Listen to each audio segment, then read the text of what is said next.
महाराष्ट्र दिनानिमित्तानं पंढरपूरच्या विठ्ठल मंदिरामध्ये पालखी सोहळ्याच्या थीमवर आधारित सुंदर फुलांची सजावट केलेली आहे। कामिनी, जिप्सो, ऑर्किड, जरबेरा, गुलाब, झेंडू यासारखी सुद्धा काही फुलं वापरली गेलेली आहेत। अनेक देशी विदेशी फुलांचा याच्यात वापर केलाय। ही सुंदर अशी दृश्य आपण बघतोय। वारकऱ्यांच्या प्रतिकृती सुद्धा उभारल्या गेल्यात। तब्बल 2 टन फुलांची सजावट आज करण्यात आलेली आहे आणि या सजावटीची ही दृश्य आपण पाहतोय।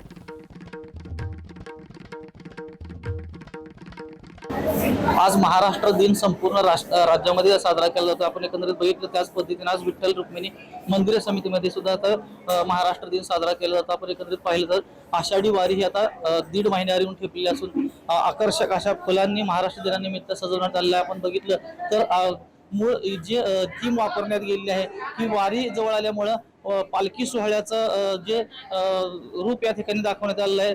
तुळस घेतलेली महिला असेल, भगवा पताका घेतलेला वारकरी असेल याची थीम आता वापरलेली आहे आणि हे जी सगळी सजावट केलेली आहे पुणे येथील चव्हाण परिवाराने केलेली आहे। जवळपास 2 टनाचा फुलाचा वापर या ठिकाणी करण्यात आला आहे। आज माझ्याबरोबर पुणे येथील चव्हाण कुटुंब आहे, त्यांच्याकडून आपण जाणून घेणार आहोत।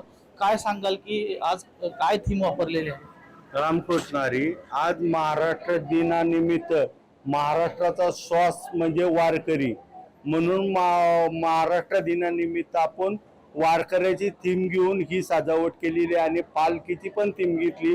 1.5 ते 2 महिन्यावर पालखी आलेली म्हणून पालखीची थीम घेऊन आपण ही सजावट केलेली आहे।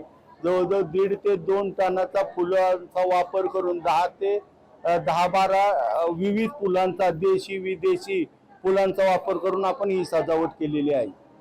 नक्कीच आपण पाहिलं तर जवळपास 12 प्रकारच्या फुलांचा वापर करून आज महाराष्ट्र दिनानिमित्त आज पंढरपूरच्या विठ्ठल रुक्मिणी मंदिरामध्ये आकर्षक अशा फुलांची सजावट केली आहे आणि ही सजावटीमुळे विठ्ठलाचं रूप हे मनमोहक दिसत आहे। त्यामुळे हे पाहण्यासाठी आज राज्याच्या कानाकोपऱ्यातून भाविक पंढरपूरमध्ये दाखल झालेले आपल्याला पाहायला मिळतात। माऊली डांगे, पुढारी न्यूज, पंढरपूर।